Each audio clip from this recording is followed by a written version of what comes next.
Hey guys, this is Dr. Rapoff for our monthly installment of the medical director discussions. Today we're going to talk about EMS, fire, health, and wellness. So we know a lot of things from previous studies in EMS and fire. One of which is, we know cardiovascular disease is one of the leading cause of in line of duty deaths. About 45 to 55%. Cancer rates, unfortunately, are about 9% higher than the general population. Some estimates have cancer rates at around 62% for fire EMS, and that's only about 44% for the general public. And we know that we have significant amount of musculoskeletal injuries, about 50,000 a year for fire EMS services. On top of all of the respiratory issues from the smoke inhalation, the chemicals, the particulate matters, and of course the sleep issues we run into with our 24 to 48 hour shifts and off 96 and having to be up in the middle of the night and breaking up our circadian rhythms. So we're going to go into a lot of these different topics here in the next handful of slides. And the other part is we have to think about the mental health side of things. They have a 10 times higher suicide rate than the general population. Fire EMS folks report about 45% depression, where the general public is closer to around 8%, and about 37% have contemplated suicide, as opposed to 3.9% of the general population, and up to 19% have even attempted suicide. So mental health seems to go hand in hand with a lot of issues that we deal with in the fire EMS services. So in terms of the chemical exposures, we have a lot of different carcinogens, obviously the smoke and the diesel exhaust, certainly the cleaning chemicals, the disinfectants, we use from after calls, unfortunately the bloodborne pathogens and the, needle sticks and that kind of stuff. Make sure you're using your SCBAs, proper decon procedures, having regular health screenings and knowing your exposure history will all be things that will help lend to longevity and a better life altogether. So sudden cardiac arrest is the number one killer on scene for medics and firefighters. Heart disease risks increase about 10 to 100-fold when we're during an emergency response, as we get our endorphins and get jazzed up when we're on these, significant calls. Around 50% of the on-shift deaths are cardiac related. But most of these are preventable. The things that you can do to help mitigate these are annual cardiac screenings, regular blood pressure monitoring, monitor your cholesterol, and then certainly exercise. Get yourself moving.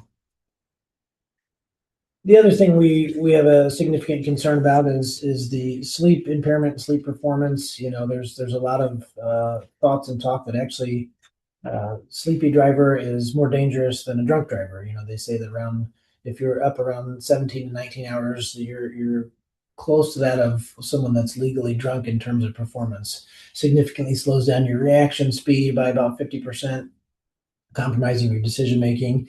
And the other part about sleep deprivation, and it's tough on your immune system as well. So what are the things that you can do for good sleep hygiene? Blackout curtains, and I think most of our shops, have something of that such. They've done the science of the different noise machines. Truthfully, I use a free app. It's called White Noise, but it has all different types of noises. The two noise, specifically background noises that help with and have been statistically improved and shown to improve your sleep, are white noise and brown noise. I personally prefer brown noise, as this is a little bit lower tone and a little bit more calming, just in my own sense. But you can certainly play around with the different noises from the the apps and the phones and see what one works best for you. Making sure you limit your caffeine 6 hours before sleep. Easier said than done, especially if we have a significant call or reason you got to be up and jazz. But being cognizant of that in our diets. Limiting your screen time, staying off your phone, staying off the computer, staying off social media. And as much as power naps are important, make sure to limit those to about 20 minutes. Me personally, I've found out that if I lay flat, I have a much tougher time getting up than if I sit up and take a nap. So something about keeping that fresh blood going to the brain seems to help me recharge in those instances.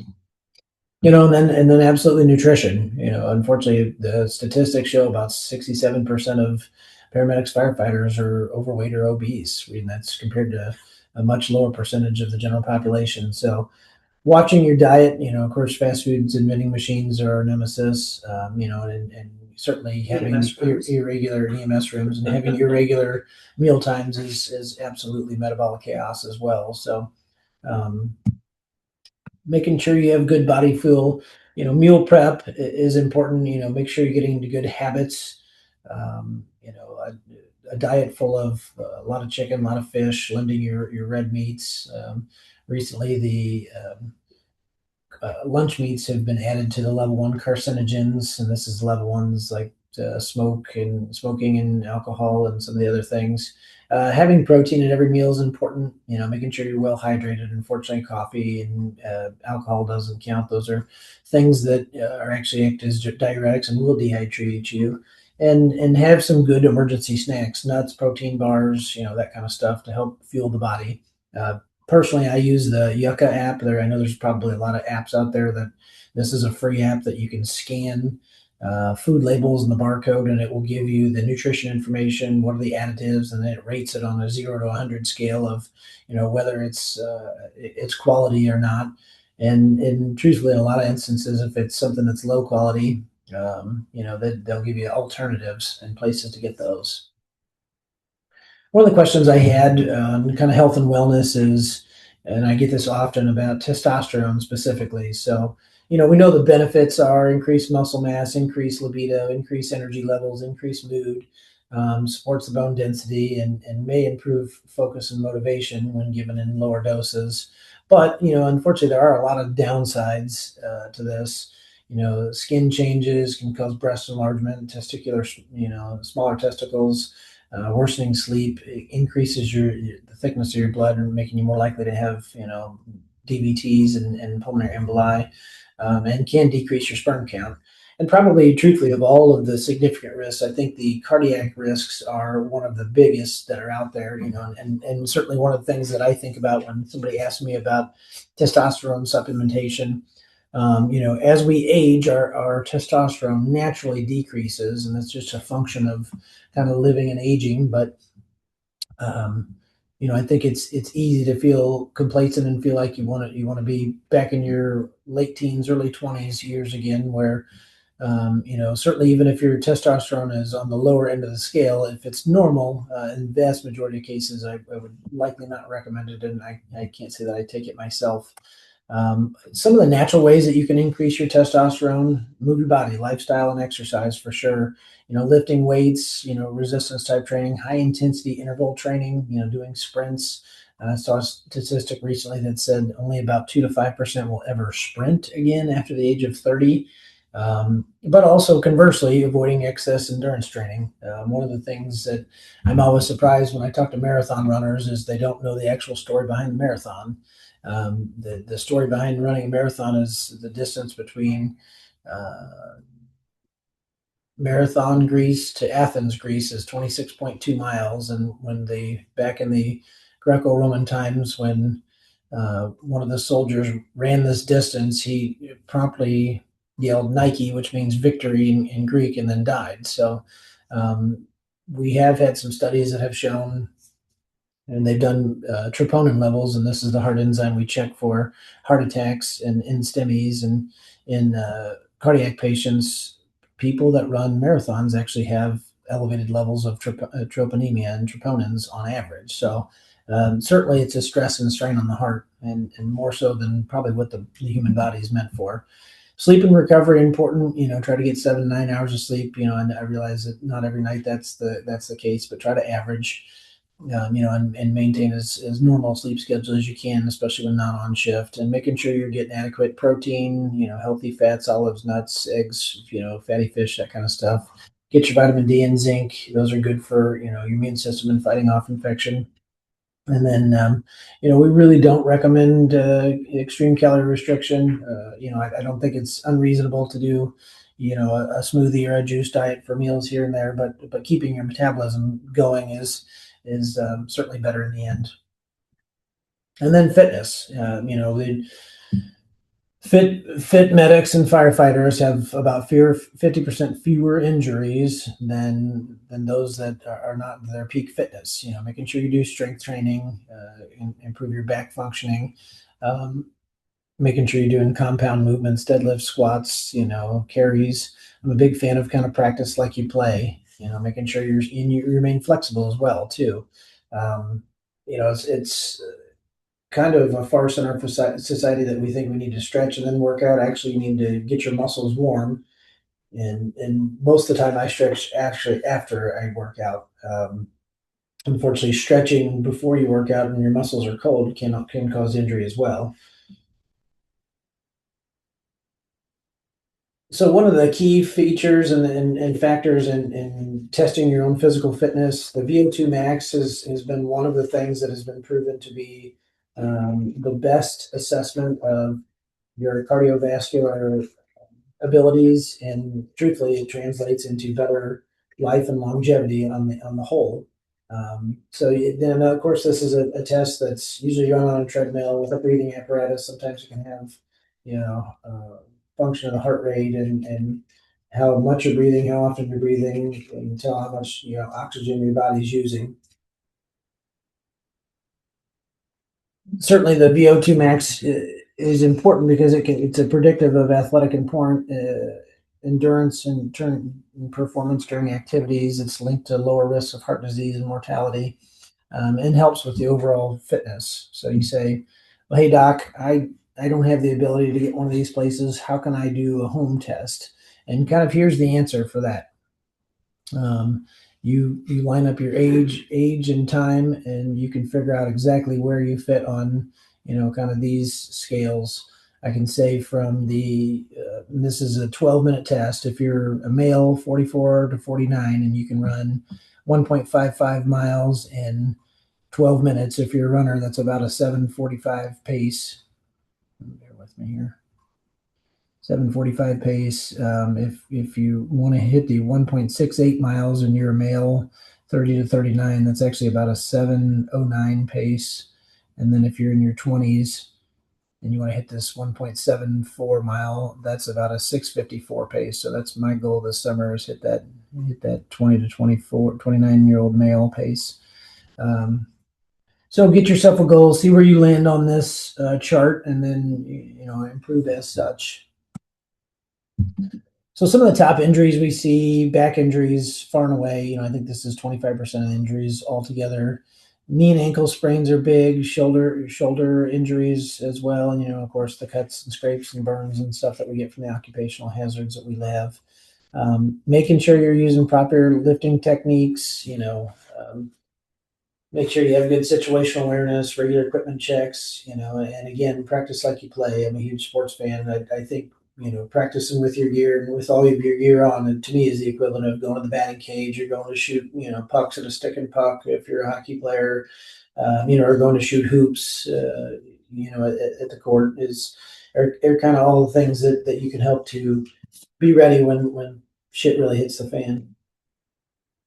I think some of the other things that we do with the fire EMS service, and I can parlay this out into even the emergency department, including our physicians and nurses. We usually have a lot of vices.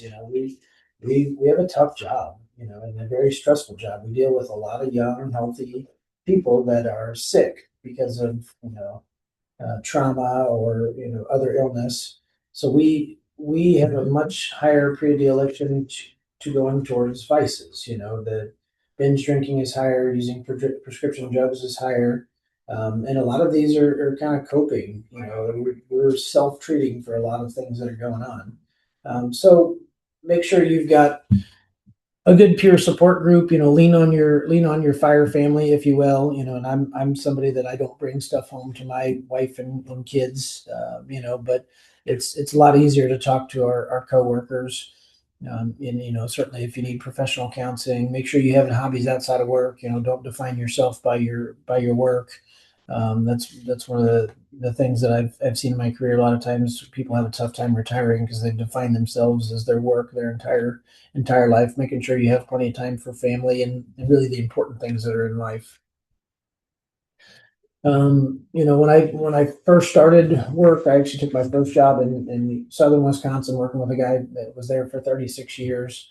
And I jokingly asked him what was the key to longevity, and the first thing he said to me was that we all have some level of PTSD. And I kind of laughed it off at the time, but having been in medicine for 18 years now, I can see what he was saying with that comment. And certainly, the longer you're in this, the more you have in your file cabinet of bad cases and things that went south. A lot of times in these situations, I try to remind myself that I didn't do what occurred to this person. I'm just there to try to help. Try to be an answer to what's going on. EMS, we have a about 26%, so one out of four folks in EMS and fire screen positive for depression, much higher than anxiety amongst fire EMS folks. But we're also bad about thinking that we need to eat it and just hold on to it and that we're fine. Only about 30% will ever seek mental health treatment. So, and unfortunately, 1 in 3 people contemplate suicide. So, one of the things the other numbers I keep in mind, the average person in public will have about 6 to 8 critical events in their lifetime. Where in the fire EMS service, we have closer to 800 to 1,000 events. And that those add up. We're not meant to have this many things that we're in front of. We're not meant to have this many traumatic times in our lives, and some people can take it, and some people have a harder time with it. So make sure, and we try to do our best to check up on you all after these events. But we don't know what we don't know, and we can't help if we don't know. So please reach out to our team, Shirley or myself, or at a minimum, your captains, your chief, your assistant chief, your CMO. Reach out to the resources that you have. I think another big part of the stress and anxiety that we have in our society is the social media. I can tell you, I have my 4 boys, and my 14 and 12-year-old tell me that they're Amish because they don't have phones. Uh, but unfortunately, what we found is, so specifically having a phone, but social media more intently has a much higher incidence of stress and anxiety. We've seen a bump in suicidality in young teen girls specifically. I think the phones are not good for boys. They're exponentially not good for girls. And we know about these risk factors. There's a reason why Elon Musk and Bill Gates and a lot of these tech folks don't allow their children to have phones or the social media type apps. We know specifically, even going into this, that they're apps like TikTok that these are Chinese run apps. The TikTok in China specifically will be more educational geared and more positive content, where the TikTok algorithms they use here in the United States are meant to be more addictive and more negative. So we know these things statistically. We know that every one of these, the reels, the threads, all of these apps have things in algorithms to help hook into you, and they're little dopamine hits. They're little hits of the feel good chemical. So they're tough. They're tough to give up, and it's easy to go down the rabbit hole. I'm not going to say I'm immune to it. It's easy to go down this rabbit hole of, I'm going to be on there for 5 minutes, and all of a sudden it's an hour and a half later, and you're still laying in bed and you haven't got to sleep. So be cognizant of the risks. Be know what's there. Know what's there for yourself. Know what's there for your family as well. So especially if you have kids. There's a lot of available resources. Most EAP programs are kind of free and confidential. The 988 is the suicide and crisis hotline. If you're not aware of our mental health protocols in our app, of course we're using the new One Dose app. We have protocols in there specifically for you all, and those protocols have a lot of different resources, local resources, but even more specifically, they've got my number and Shirley Gassler's number. So, I've fielded multiple calls. I've taken people off shift. I've gotten them directly to psychiatrists, psychologists. We've gotten the help that we need. I would much rather do it then and there, And I can assure you, none of the chiefs or assistant chiefs or any of the folks in the shop have ever given me a trouble when I've pulled people off shift for their own mental health. Please reach out. I'd much rather do it there than have to mourn me at the kitchen table and awake and whatnot afterwards because it was too much. So bouncing back stronger, make sure you have good social connections, your crew's your family, there's nobody that understands it and gets it more than your crew, more than your team members. Um, Make sure you got good self-care routines. Certainly there's when I'm in a stretch of working a lot or working hard, I cut myself a bit more of a break. Don't be so hard on yourself all the time. Um, and be mindful of your practices, even short amount of time, 5 minutes, 10 minutes here, when you're practicing with your gear and practicing with your stuff can add up over time and help create a wellness culture within the shop. It starts with us. Again, we're a family. You may be one of the stronger people and you may be one of the ones that other people lean on. Put together healthy meal plans, put together a workout with the different crew members. Have open discussions about the mental health and check in on people, make sure everybody's doing well. And practice what you preach. Live the way that you preach. Stay active. Normalize seeking help too. This has kind of been the unspoken things in the EMS fire community, that we're tough and we don't need help. Well, we're just people. We're just humans, and we will all have these stressful times, and we'll have times when we need to lean on each other. So, make sure we're there for our team members. Here's kind of some warning signs to watch out for. When you've got a colleague that's increased irritability, they seem to be socially withdrawing. If they're having, if you notice they're not eating, they're not sleeping like they normally do. If they're partaking more in their vices, especially alcohol seems to be one of the biggest ones, but cigarettes, smoking, marijuana, that kind of stuff as well. If they're having negative thoughts and talking, or even reckless behavior when they're on the job, making poor decisions, doing things that they wouldn't normally do, or doing things that are going against you know the standard operating protocols, that kind of stuff. Or if they seem disinterested in their job and they don't seem to care anymore. So make sure you listen without judgment. Connect them with the resources, connect them with us. Check on them often, and if you see something, say something, type of thing. We're all a family here. So this is stuff I got off the internet. Truthfully, I'm not a huge fan of diets specifically. Diet to me is something that you go on, and then you're planning on doing it 30 days, 60 days, 90 days, and then you get off of it. I'm not going to say that I don't give up candy and sweets during Lent, and I never think that I really eat that much candy and sweets. But then when Lent comes around, I usually do that. I don't necessarily do it for diet purposes, more so than I have a sweet tooth, and that's one of my many vices. Um, I'm really more into lifestyle changes. I can say one of the lifestyle changes, and I got a slide coming up of all the things that I do. Um, One of the lifestyle changes that I've made specifically is my wife's got me eating a lot less carbohydrates. I thought, oh, I need bread and pasta and all this kind of stuff to kind of keep myself going, but these are really high sugar content, and not nearly the nutritional value of a lot of the other foods. And truthfully, I feel better when I don't have massive carbohydrate swings and massive blood sugar swings as well. Um, making sure you're drinking plenty of fluids.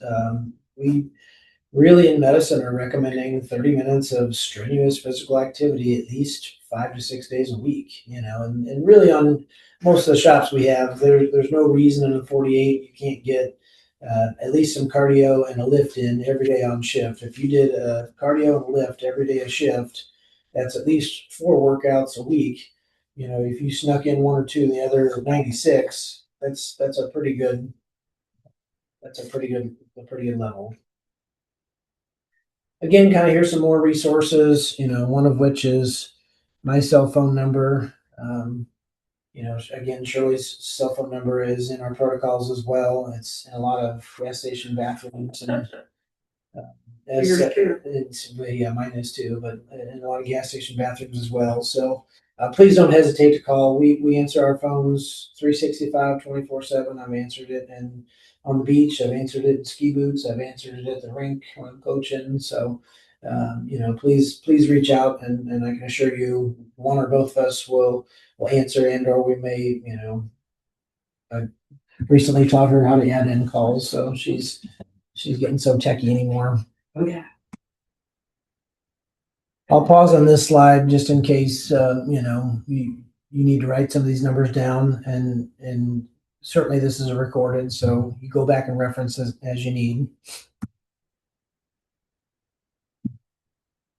So some of the things that I do in my, I don't like to give talks and then not give tangible things that I do. I think saying, "Oh, do your 30-day challenge," that kind of, it is what it is, but easy to say, hard to do.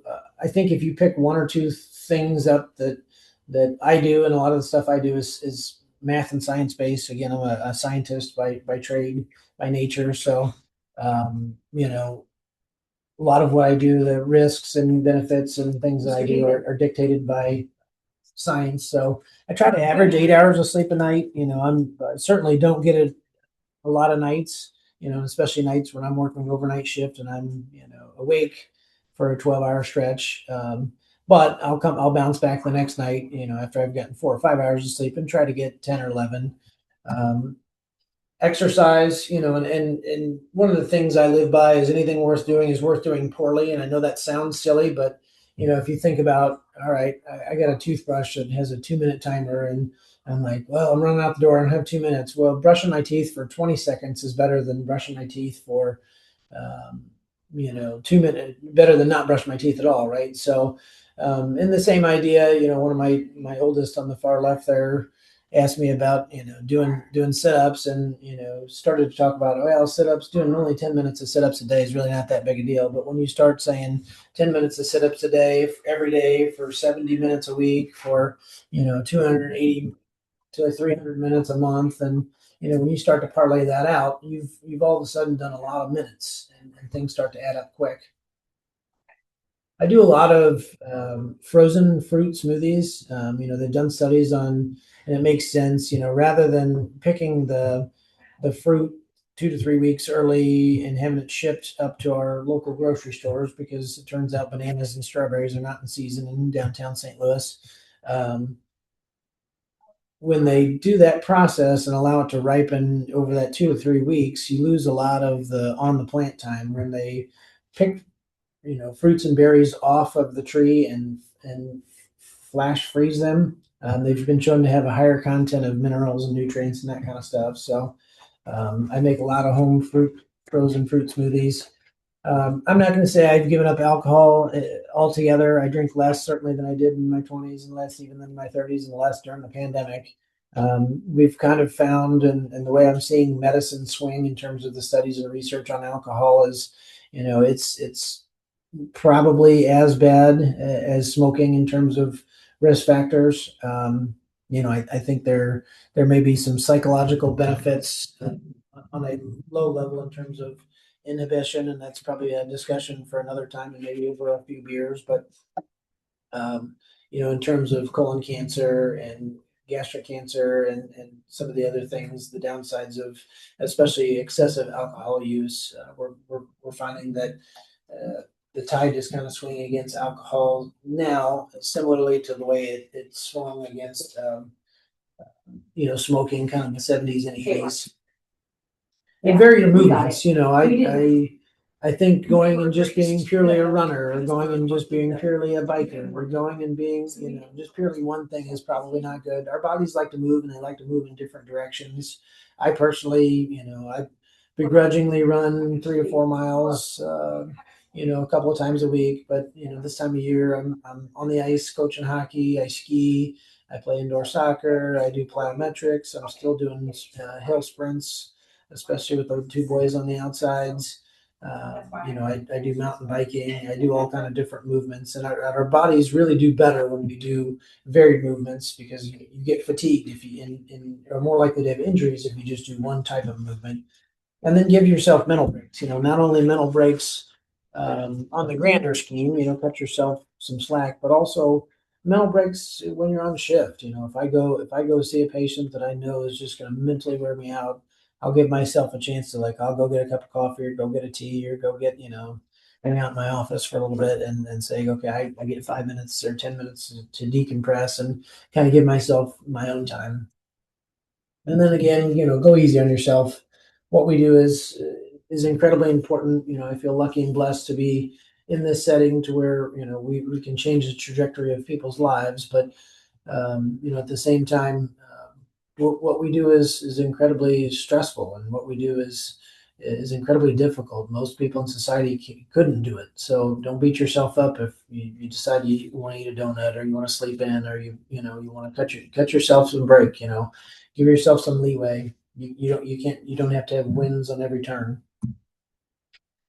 One of the things I wanted to touch on real fast, they just came out with new 2026 AHA guidelines, and these are 13 days old as of, February 11th when I'm recording this video. So, no, I don't necessarily think we're going to have pre-hospital mobile stroke units, but, I think this is something that we're going to start seeing more and more. And certainly I could see coming into this region, basically it's a CT scanner to evaluate for a stroke. And then they usually have the ability to give TNK or TPA, whatever their thrombolysis that they have, as well as, telemedicine with a neurointerventionalist, kind of on the screen to be able to evaluate the patient and help determine, should we give that TPA, TNK prior, and then they'll determine, what hospital can it go to? Can it go to a tertiary center? Does it need to go to a neuro interventional capable type center? So something coming down the pipeline. Again, it's new. I think this is probably 2035, 2040 medicine, but something I wanted you all to be aware of. One of the other things that they're looking into, and I got to say, I've integrated this in my own personal practice many years ago, but they finally kind of officially put it in practice. They're going away from the NIH and more towards, does a stroke have disabling deficits? They use this bathe mnemonic, and a lot of it has to do with, kind of your ADLs. Are they having trouble bathing, dressing, ambulating, toileting, hygiene, difficulty with hygiene, difficulty eating? And it also incorporates, are they a surgeon? Do they need their hands? The whole idea being, well, they may have a low NIH, but it may be more likely to get TNK, TPA. But things like a mild facial droop, mild slurring of speech, mild tingling in the hand, while technically can cause a positive NIH, those are kind of lower levels, and those are ones that the risks of giving the nuclear bomb of clotbusters, the TNK thrombolysis, may not outweigh the benefits. And coming from somebody that, I've had two patients that decompensated and converted from ischemic to hemorrhagic strokes, went from not enough blood to bleeding in their brain after giving thrombolytics in my career. It's something that it makes me pause every time before I give that kind of stuff. And usually those patients don't have a great outcome. And the other last part to kind of touch on, specifically for kind of the fire EMS community in terms of stroke, is there's the standard of care, and this is not something we even really need to do pre-hospital, but the standard of care in the hospital is going to be lowering the blood pressure less than 180. However, they recommend not to lower it less than 140, as they're showing it is actually harmful. And the idea being, when you have a large clot in the vessels, a lot of times what will happen is you'll have collateral veins that will actually, or arteries rather, that will actually bring blood flow around that clot tissue. But when you lower the blood pressure, those collaterals will actually lose the blood flow that they were delivering to the tissue. And you can actually increase the area that's ischemic, increase the area that's not getting blood flow, and increase the stroke and increase the stroke symptoms too, specifically. Um, so that's all I have for this topic. I'll race ahead to the, make sure you get your CEUs, and document those.